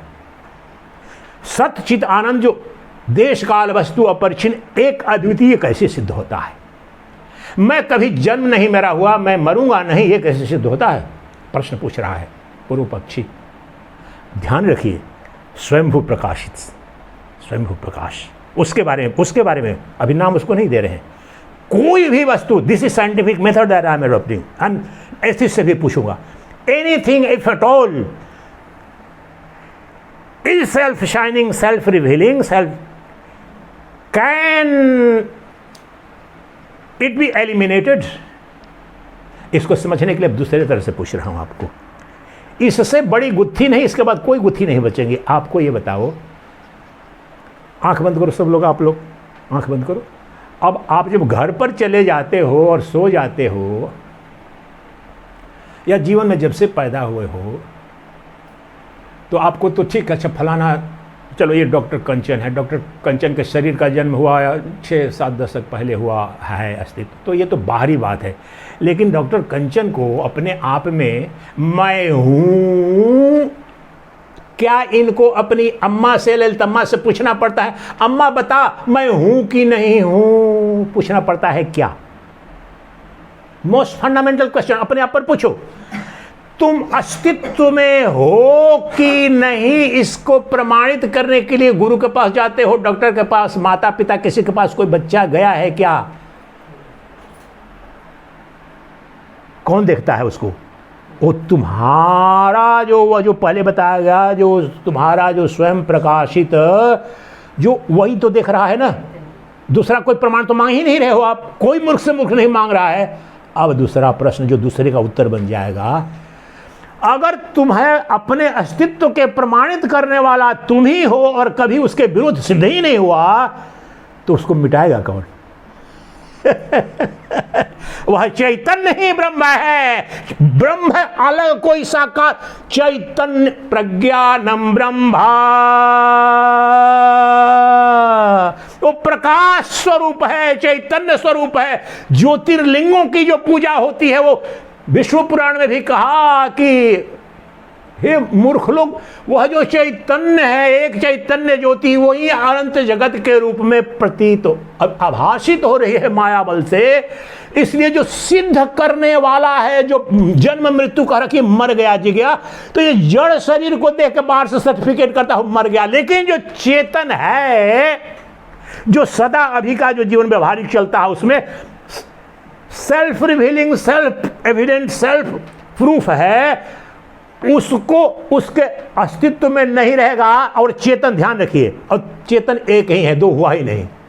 वो कोई अन्य, अगर अब चेतन से अन्य कोई जड़ वस्तु, क्या जड़ वस्तु चेतन को सिद्ध करेगी? क्या ये दीवार मुझे सिद्ध करेगी कि मैं दीवार को सिद्ध करूंगा? ये तो है, मैं सिद्ध करूंगा कि, बोल रहा था ना कि पुराने जमाने का बिल्डिंग बता है, और हम जीवन में ज्ञान में यही सोच रहे हैं कि दीवार मुझे देख रही है, दीवार मुझे सिद्ध करेगी। नहीं, तुम वह चेतन हो, सबको सिद्ध करते हो। तुम ब्रह्म को, परमात्मा को, ब्रह्मा विष्णु महेश को सिद्ध करने वाले सत्य तुम हो। ब्रह्मा विष्णु महेश तुम्हें सिद्ध नहीं करते हैं। ये अद्वैत वेदांत का तुम्हारा परम पुरुषार्थ वाला वह आधार कार्ड है, तेरा परिचय है। इसलिए जो भी व्यक्ति, जो भी वस्तु स्वयं प्रकाशित है, वह निष्पत्ति सुनो, वह स्वयंभू सत्ता है, वही स्वयंभू ब्रह्म है। उसमें जन्म मृत्यु की कोई संभावना नहीं, क्योंकि वह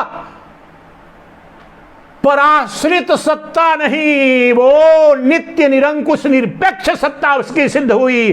दिस अलोन इज इंडिपेंडेंट सत्ता, केवल और केवल मेरी सत्ता स्वच्छंद निरकुश सिद्ध हो रही है। बाकी समस्त ब्रह्मांड डिपेंडेंट ऑन मी। मैं कहता हूं कि वो मर गया, मैं कहता हूं कि वो जी गया, मैं मेरे प्रकाशित होने से समझ, यही तो है वो 3 श्लोकों में जो आता है इसी तत्व का। मुंडकोपनिषद, कठोपनिषद और श्वेताश्वतर में जो श्लोक है, इसी तत्व की व्याख्या इसको और स्पष्ट करेगा। न तत्र सूर्यो भाति न चंद्र तारकः नेमा विद्युतो भान्ते न तत्र सूर्यो भाति। कहाँ? उसी स्वयं प्रकाश आत्मा जो स्वयंभू है, शाश्वत है, उसका निरूपण है। अब उसमें भी पुस्तक पढ़ोगे न तत्र, तो कल्पना करो अच्छा वहां वो कोई लोग है, अच्छा वो परम मूर्ख। तो तुम्हारा परिचय है क्या है? न तत्र सूर्यो भाति न चंद्र तारकः नेमा विद्युतो भान्ति कुतः अयमग्नि तमेव भान्तम् अनुभाति सर्वम् तमेव भासा सर्वमिदं विभाति। भाषा नहीं, भाषा, भासना, उसी का परिचय है क्या? जिसमें और जिसको न सूर्य प्रकाशित कर सकता है, यानी सिद्ध, प्रकाशित करने का गहना, सिद्ध करना या जानना। मैं सूर्य को सिद्ध करता हूं, तो जिसको न सूर्य न चंद्र न तारे सिद्ध करते हैं, न देखते हैं, ये विद्युत और अग्नि की तो क्या बात है? क्योंकि जिसके प्रकाशित होने, यानी प्रकाशित होने के क्या तात्पर्य?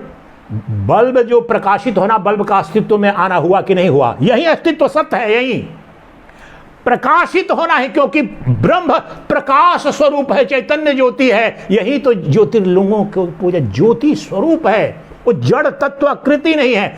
तो वो जो चैतन्य ज्योति है, ना तत्र सूर्यो भाति ना चंद्र तारको नेमा विद्युतो भान्ति कुतः अयमग्नि तमेव भान्तम, उसके प्रकाशित होने, यानी स्वयं प्रकाश आत्मा, उसके प्रकाशित होने से ये सूर्य चंद्र प्रकाशित होते हैं। मतलब ये सिद्ध, मैं सिद्ध करता हूं, मैं सूर्य का प्रकाशक, चंद्र का प्रकाशक, तारे का प्रकाशक, अग्नि का, विद्युत का, सबका।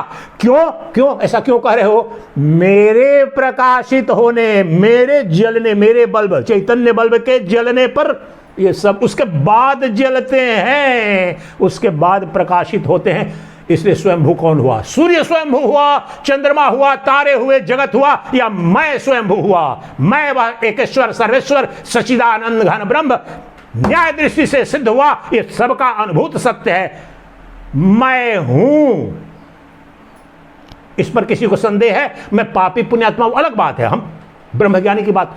अपने होने, चिट्टी को, मक्खी को, मच्छर को कभी भी किसी को भी संदेह कभी भी होता है कि मैं हूं? अपने होने पर किसी को संदेह नहीं होता है कभी भी। क्यों? वही स्वयंभू प्रकाश है, दूसरे के प्रमाण की गवाही की जरूरत ही नहीं है, एक सेकंड के लिए भी उसके बिना कोई ब्रह्मांड नहीं।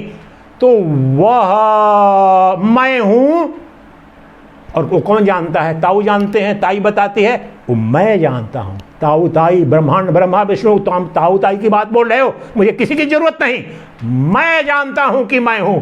ये चिद सिद्ध हुआ, और वह चिद ही शाश्वत अस्तित्व है, और मेरा होना आनंदमय है। इसीलिए सृष्टि का कोई जीव मरना नहीं चाहता है। क्या सिद्ध हुआ? सत्य चिद आनंद मैं हूं, अनुभूत सत्य है, न्याय संगत तर्क है। इसके विपरीत बता दो, सृष्टि का कौन सा जीव मरना चाहता है? क्योंकि अजर अमर विनाशी है। सृष्टि का कौन व्यक्ति अज्ञान चाहता है, जड़त्व चाहता है? क्योंकि मैं ज्ञान स्वरूप हूं, चैतन्य ज्योति हूं।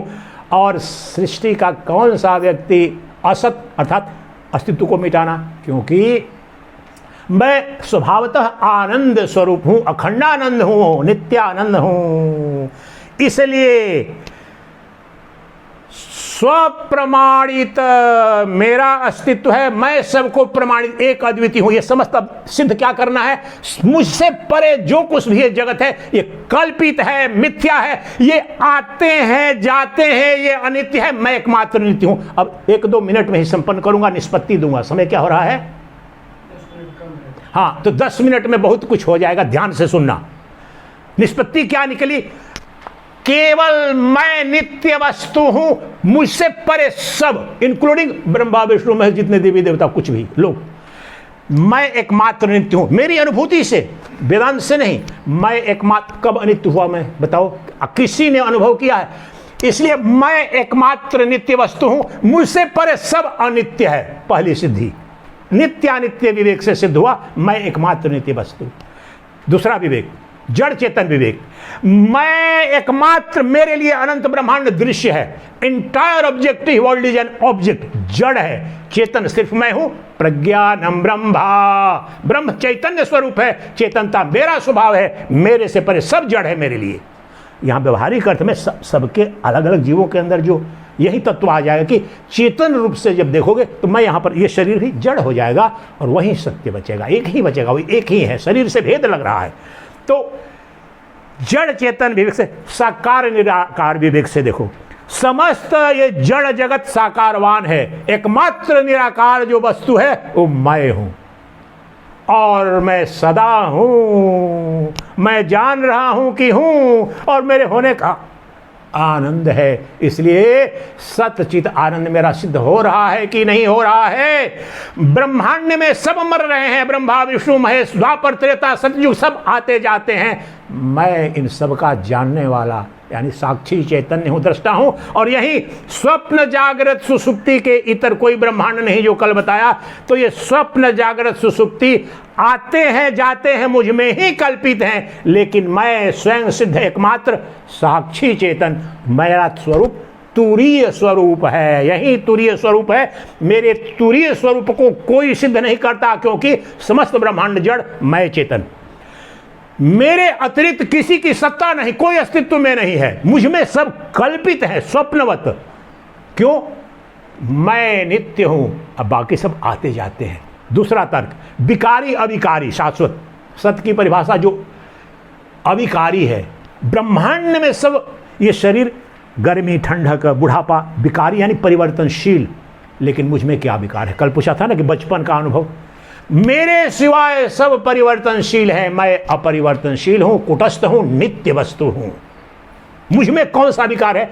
शरीर में विकार है, मन में विकार है। और मैंने तो वो तो समझ लिया था कि शरीर तो दृश्य है, मन तो दृश्य है, मैं जो दृष्टा हूं उसमें कोई विकार नहीं। ये सुख दुख मन के हैं, मृत्यु के भय का जो भ्रम है वो शरीर मान करके है, लेकिन मेरे उस कुटस्थ चैतन्य में बताओ कौन सा भय?